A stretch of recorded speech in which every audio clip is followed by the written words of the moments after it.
the mighty and resilient Merrimack River, carving through the communities of our great region. My name is Linda Lorden, proud president of Merrimack County Savings Bank, and like the river that serves as our namesake, we're a constant yet ever-changing presence. Because to us, it's bigger than banking. It's about powering communities and putting people first. It's about knowing where you came from and where you're going. That's Merrimack style. Visit us at themerrimack.com. Welcome to Radical Personal Finance, a show dedicated to providing you with the knowledge, skills, insight, and encouragement you need to live a rich and meaningful life now while building a plan for financial freedom in 10 years or less. My name is Joshua Sheets. I'm your host. Today is Wednesday, November 6, 2024. And on this Wednesday, the day after Election Day in the United States, an election day in which we have witnessed a historic comeback for now President-elect Donald Trump, who is been elected for a second term in office, I thought it would be useful for us to speak for a few moments about what we can learn. Now, most of what I want to say relates to personal example, and let me just strike right to that first. I was ready to record and release what I'm about to say yesterday, but I decided, well, let's wait and let's see if the election goes the way I am guessing that it might.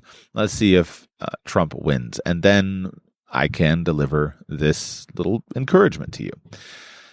The encouragement is this: don't ever count yourself out. As a financial planner, one of the things that I have observed and watched over many years is that when you are in the middle of a mess, you're in the middle of a business that's falling apart, your finances are in shambles, you're headed for bankruptcy, everything is going badly. When you're in the middle of that kind of mess, the emotional weight of your experience can make it feel very difficult to see how you might get out of this. But someone from an outside perspective can come along and say, this is totally doable. I don't talk a lot about why I use that idea in my intro of 10 years or less. I should talk about it more. But the 10 years or less relates to a number of aspects of things that I have observed, especially related to financial planning. And specifically in financial planning, I believe that given 10 years' time, anybody in any circumstance, no matter how dire, has the opportunity to completely transform your station in life. You bring me any person in the world who is facing any financial hardship, and in 10 years or less, I could coach you to a place of financial freedom. You say, Joshua, how can you make such an assertion? How can you be so confident? Well, the answer is that if you look at life and you pull back from circumstances, what you'll see is that no matter how bad the situation is, there's something that can be done to improve it, and all you need is time, activity, and effort. Let's say you bring me somebody who house is in foreclosure, finances are a mess, is going bankrupt very quickly. You say, all right, Joshua, 10 years to turn this around. What would you do? Well, the first thing you do is you start looking at the debt that somebody has. And generally speaking, the amount of debt that somebody acquires is going to be related to the overall capacity that this person has to earn money. I was thinking about Donald Trump, and I first became acquainted with Donald Trump when I was in college, and some friends and I became quite addicted watchers of The Apprentice. It was a great TV show. We would gather all our friends together in our college dorm, and we would watch The Apprentice together every week. Then I started reading Trump's books, and I read his book, The Art of the Deal. And in there, well, I forget all the specific details, but he makes the claim that he was $1 billion in debt, and he was going to go bankrupt unless he figured something out. Well, I've never been $1 billion in debt. I don't ever want to be $1 billion in debt. But I observed that somebody who was $1 billion in debt was able to eventually to work out whatever deals were necessary in order to figure out how to get out of $1 billion of debt. I've also observed that people who go $10,000 in debt, and that's overwhelming to them, that their debt and their means are generally related. And both of them can be gotten out of within a few years. The guy who's $1 billion in debt either is going to go bankrupt or bankrupt the companies that the debt is on, or he's going to do deals that are going to salvage him from being $1 billion in debt, and that's going to take him a few years to accomplish.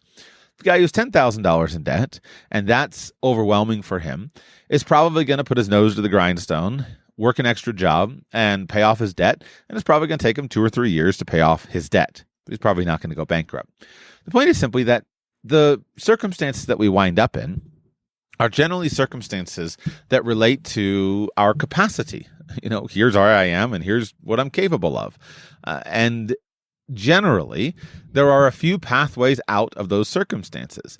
If somebody is going to pay off debt, for example, you can usually pay off debt within about 2 to 3 years. If a debt payoff plan takes longer than 2 to 3 years because there's a bunch of stuff, well, then you sell all the stuff and you pay back what debt you can by selling the stuff. If there's no stuff, usually it's 2 to 3 years of hard work to pay it off, or you declare bankruptcy, or you default and you renegotiate the debt. Generally, getting out of debt is something that can be done in virtually all circumstances in 2 or 3 years. Then usually someone has to start over again. So you start over again, what do? Well, usually you get a job. And let's say that you were completely broke and in a terrible place. And finally you get out from underneath your debt, you get a job, you start paying your bills. Usually it takes a couple years to kind of acquire the things that you need, set up a household, get everything functional again, get your expenses stabilized, your income stabilized so that you can start saving money again. And then you have several years in which you can upgrade your job a couple of times, make a little bit more money, and put yourself in a situation to where now you're saving money and you've achieved financial freedom once again, where you're not living at the razor edge. That's the point. But what is necessary for that to happen? Well, you got to keep fighting. You can't give up. You can't go into the circumstance and say, that's it, I'm done, I'm going to end it today. I'm going to end myself and I'm going to end it. There are a few things that make me madder than people who commit suicide. And there are many reasons why I'm filled with anger towards those people. But one of the reasons is just the complete and total stupidity of their decisions, that they are so wrapped up in their own mind. They're so wrapped up in their sickness of their brain, and they can't seem to escape from it. And then they blame all kinds of external circumstances that can be pretty straightforwardly solved if they would just keep fighting. And as I was reflecting on Donald Trump and now his next act, what we will experience over the next few years, I thought, has there ever been a starker example of somebody who just possesses this absolute indomitable will and absolute unwillingness to stop? Call me an unbeliever, because I definitely have been with regard to Donald Trump. I never guessed in my dreams that he was going to win in 2016. I had other priorities going on in 2020, wasn't paying much attention. I thought he might win I thought there was a pretty good chance that he was going to win over the last months. But if you were to go back 2 years ago, when the dude's sitting in a courtroom, I was certainly not expecting him to rise from the ashes yet again. If you look at the amount of opposition that man has faced, constant and never-ending conflict and opposition, constant and never-ending I'm not sure what your words to use, just constant and never impeached twice, how many court cases against him, convicted in at least, I don't remember how many of them he's convicted in, with how many charges, taking on the entire political world, basically the entire world's political class. And yet he doesn't stop, just keeps on going, possesses an absolute iron mind, completely indomitable will, going to press forward no matter what. That's the lesson that I want you and me to take from it. That if you and I possess that mindset, that unwillingness to give up, that unwillingness to stop, that unwillingness to quit, we might astonish ourselves with what is possible in the fullness of time. and I have no intention of becoming a president of a country, I can at least apply it to my own circumstances. And as a financial planner, you can apply it to yours. You can apply it to yours if things aren't going so well. You can apply it to yours if things are going well. What's amazing about the world and reality is that it seems to be far more open and subject to manipulation by the human will than really anything else. I've grown to be quite annoyed with people who look at the future and have nothing but doom and gloom in their future. And I've come to believe quite strongly in the little saying that you don't believe what you see what you believe. It's been also quite interesting to me to watch, even over the last couple of years, how my own hope in the future, my own belief in the future has been stimulated by just watching other people who have a hope and a belief in the future. I owe an enormous debt of gratitude to Elon Musk. Watching him pursue his childhood dream of going to the stars, right? Going to Mars and beyond has re-inspired me to believe in what is possible.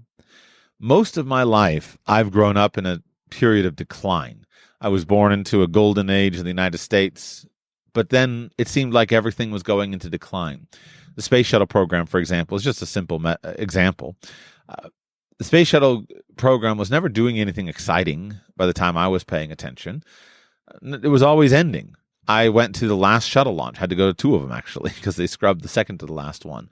But I was determined to go and see the shuttle launch up close, but it always felt like the end of the age, right? We used to be a great people. We used to be the kind of people who had dreams. We used to kind of be the kind of people, especially as Americans, we used to be the kind of people who would go out and say, let's put a man on the moon, let's lead the world, let's do something.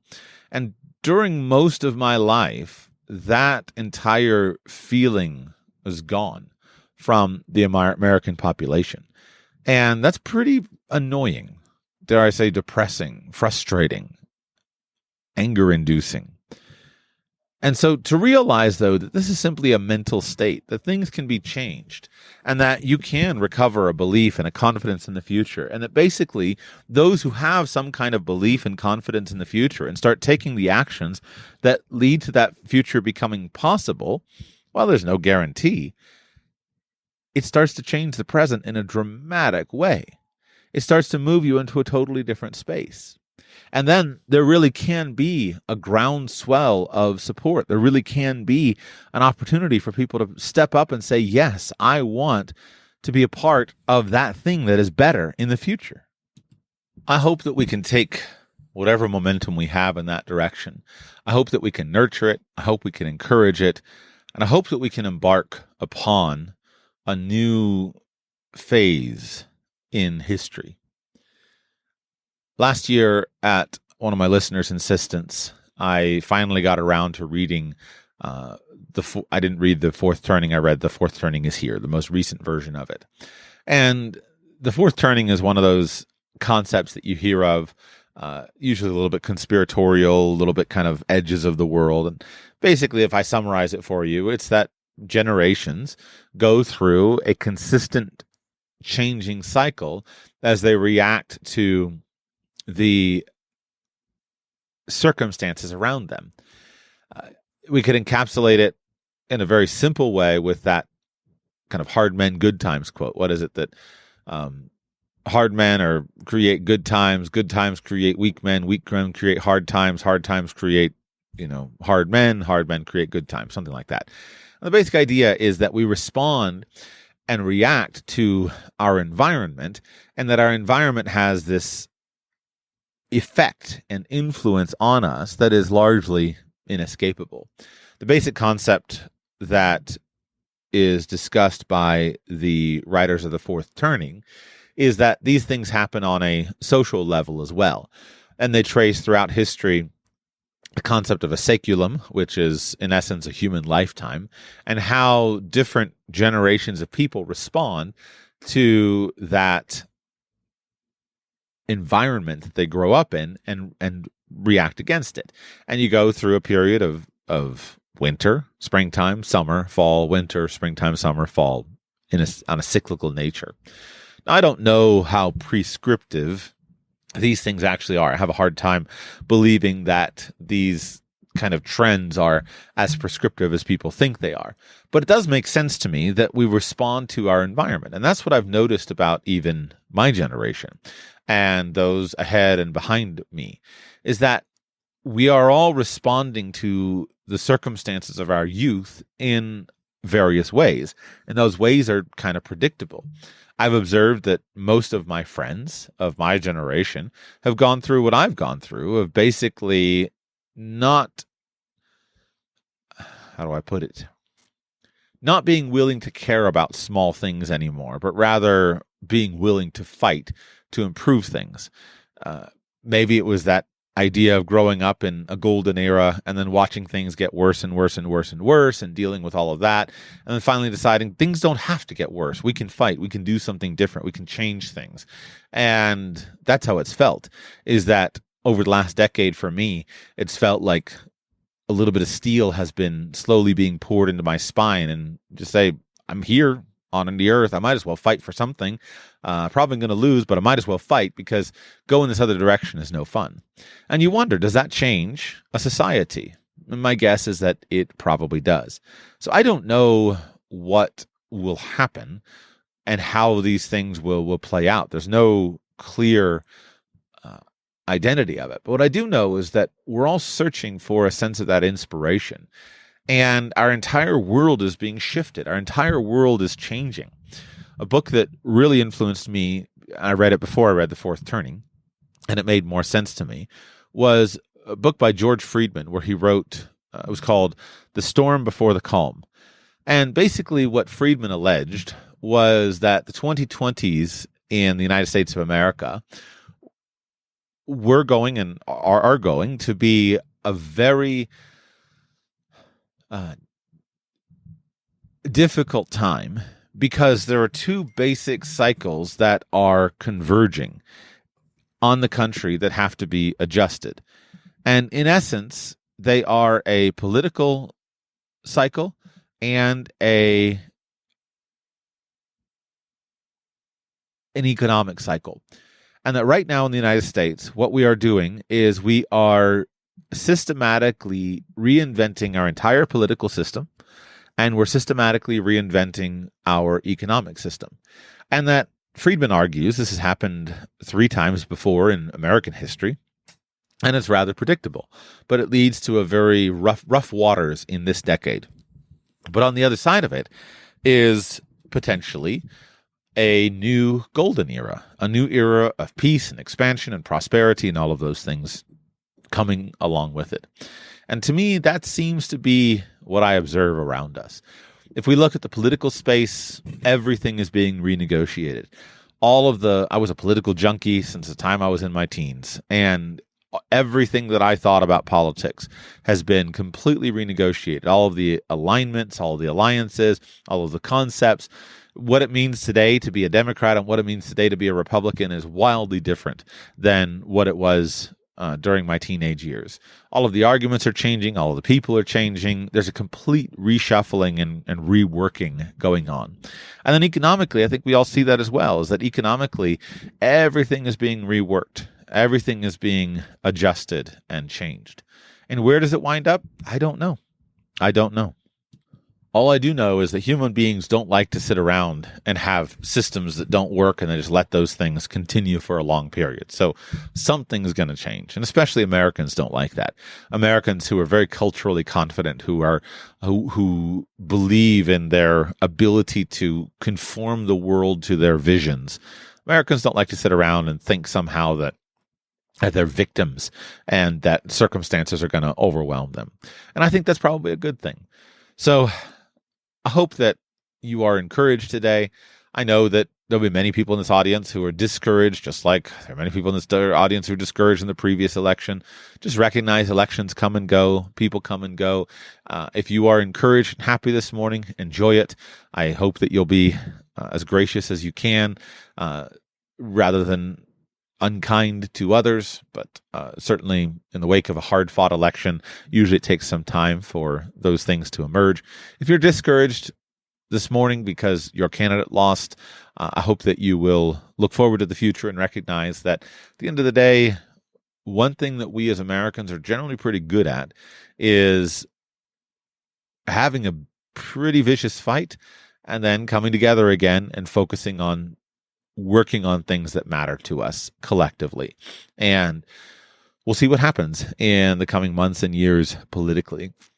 I do think that the United States has an incredible opportunity. And I think that I hope that Americans are regaining some of their confidence that was basically disappeared over the last decade or two. Even my own political feelings and ambitions have changed over the years. When I remember distinctly the election of 2016, I never expected Trump to win. I wasn't a Trump fan. I didn't believe him. I thought he was an out-and-out liar, and I never believed that he would do anything that he said he would do.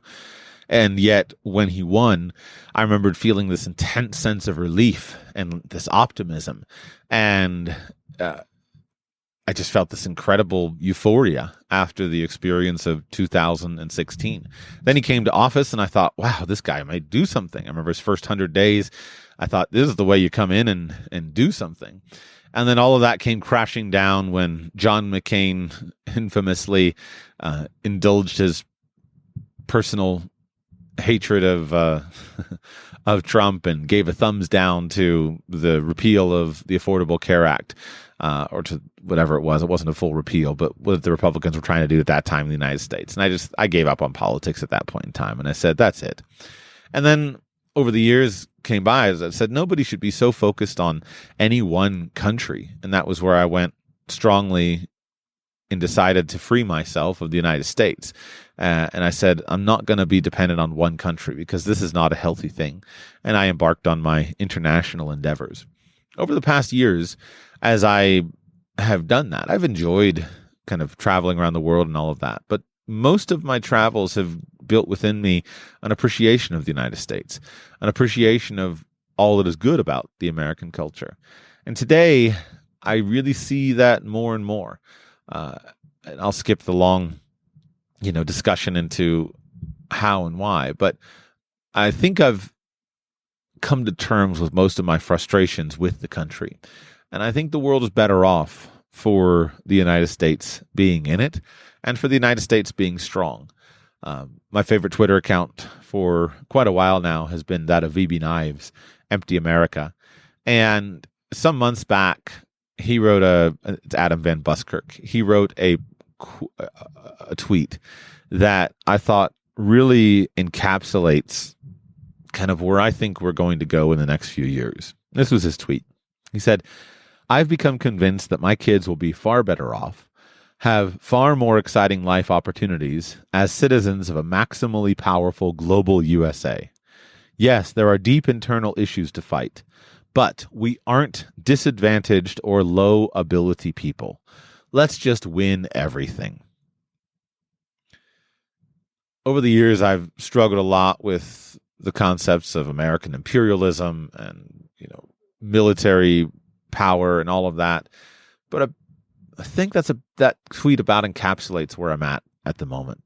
It is just to say that I'm convinced that my children will be far better off, have far more exciting life opportunities as citizens of a maximally powerful global USA. And I think also that, given the way that Americans think, is that I think Americans feel that way about the rest of the world. I think if I were, Brazilian, I think I'm better off with a maximally powerful United States, as long as the American people can keep their government under control. And I think that the Americans have the tools to do that. So it feels to me like we might be looking at kind of one of these new dawnings, these fresh idea where people are basically saying, why don't we just fix these problems? And I don't know whether this particular election is going to influence that. It seems like we're probably going to still have quite some difficult times, but I've always kind of aimed at 2035, that in about 2035, If you look at economics, you look at ages, you look at the money supply and whatnot, I think there'll be another golden age, especially at least by golden age, at least a prosperous time in the United States of America. And what I observe also is I think that we could use that term golden age even appropriate to what we can build from a cultural perspective. It's not all about money. It's not all about interest rates. It's not all about those things. But I observe this same kind of cultural movement by friends of mine and peers of mine to basically say, hold on a second. We've taken some wrong turns. How do we correct? What happened? What happened 50 years ago? What happened 100 years ago that resulted in rot and decay in our society? What was it that went wrong 100 years ago, and how can we put that right? And so when we look at where we are today, I don't worry, like myself, I don't worry too much about the problems. I know the problems are there. I'm totally focused on the solutions. And I know hundreds and hundreds of people, I know hundreds of people personally who are doing the same way. And I know of tens of thousands of people who are doing the same thing. So you can look at the problems, or you can look at those people who are bringing up solutions. And when I look at the world and I look at people I know who are raising their children and they're educating them in virtue and knowledge and rational thought, and I look at the activities that thousands of people are doing, I'm sure it's tens of thousands, millions, I'm sure, but I'm just saying thousands that I follow, thousands of people are doing to say, I'm not going to go gently into that dark night. I'm here. I have a life. I might as well make it count. And if it ends because I pour it out in hard work and I fail at it, that's fine. But it's better for me to fail and be working at something that I care about than not. So I'm going to raise a family that will count. I'm going to raise children that can become powerful statesmen of the future. Strong, principled, moral, ethical, upright, intelligent, informed, wise men and women that will shape the future. I'm going to establish a family and a community of people that love each other and that support each other regardless of what's out there. We're going to fix a system that is broken. We're going to fix a town that has a corrupt government. We're going to roll up our sleeves and we're going to make this county the kind of county that people want to come in. And we're going to fix our roads. We're going to fix our community organizations.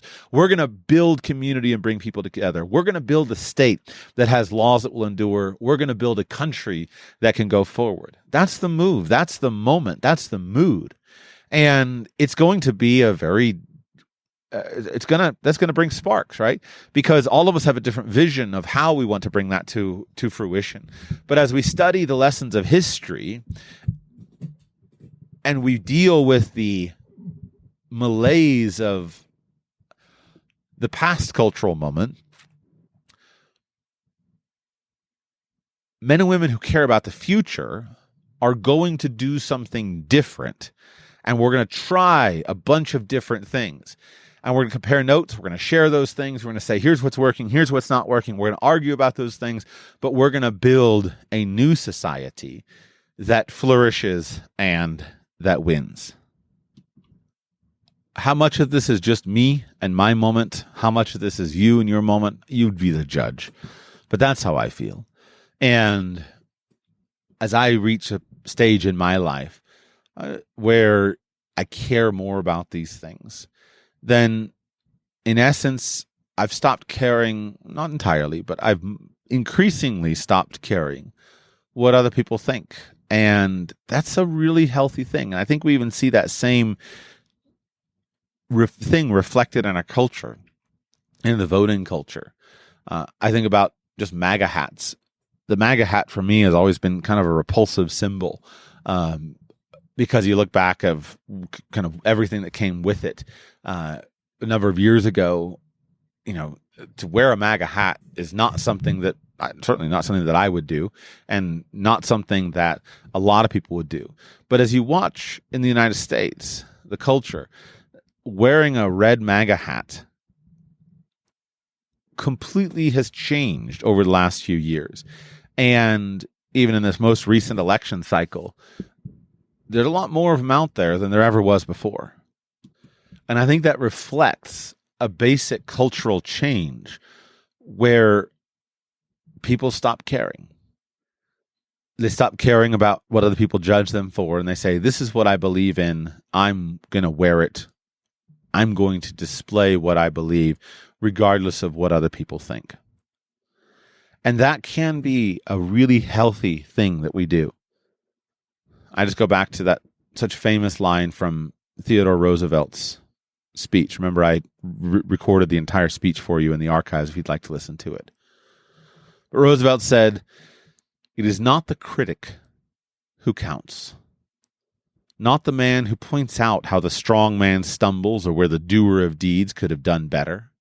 The credit belongs to the man who is actually in the arena, whose face is marred by dust and sweat and blood, who strives valiantly, who errs and comes up short again and again, because there is no effort without error or shortcoming. But who knows the great enthusiasms, the great devotions, who spends himself in a worthy cause, who, at the best, knows, in the end, the triumph of high achievement, and who, at the worst, if he fails, at least he fails while daring greatly, so that his place shall never be with those cold and timid souls who knew neither victory nor defeat." Friends, it's my desire to be one of those men who lives in the arena. And that means that I have to be comfortable with failure or with victory. And my desire is that you be one of those who lives in the arena. And that means that you have to be comfortable with failure or with victory. And I believe that there is honor in being a man in the arena. And that's why I try to give honor to people who live in the arena. So those are some lessons that I've drawn and that I've learned this morning just in thinking about the current election. I admire President-elect Trump for his indomitable spirit. I want more of that in my life. It's never been a strength of mine. I want more of that in my life, and I want more of that in your life. And I would remind you of what I led with to say that in financial planning or in personal finance, if you're going through a hard time, keep going. This too can be overcome. This too will pass. No one in financial planning, you're no more than 10 years away from a complete and total transformation of your life and your finances. And really, you're probably, the difficult years are probably 2 to 3 years. 2 to 3 difficult years, and then 7 or 8 normal years, and you can be in a completely different space. So keep your chin up, keep fighting forward, and recognize that all of us can look to people who have overcome much greater odds than we have. And let's not be a bunch of softies. Cultivate for yourself a collection of people that you admire. Read biographies of great men who have faced great odds. Sometimes it's easier to go back in history and see them there, where you don't have to face their ugly sides quite so starkly as in the current day. I've always loved Theodore Roosevelt. He's my favorite president just because of who he was. But I bet you that Theodore Roosevelt, for all of his good points, he probably wouldn't have played so well in the modern era, and I would have had the same feelings of frustration and anger with him as I had with others. But go back, right? If read Booker Washington, read Frederick Douglass, read just some of these mighty men of old who have faced enormous, overwhelming odds and yet overcome them in the fullness of time. Hope that encourages you. Have a great day. I'll be back with you very soon.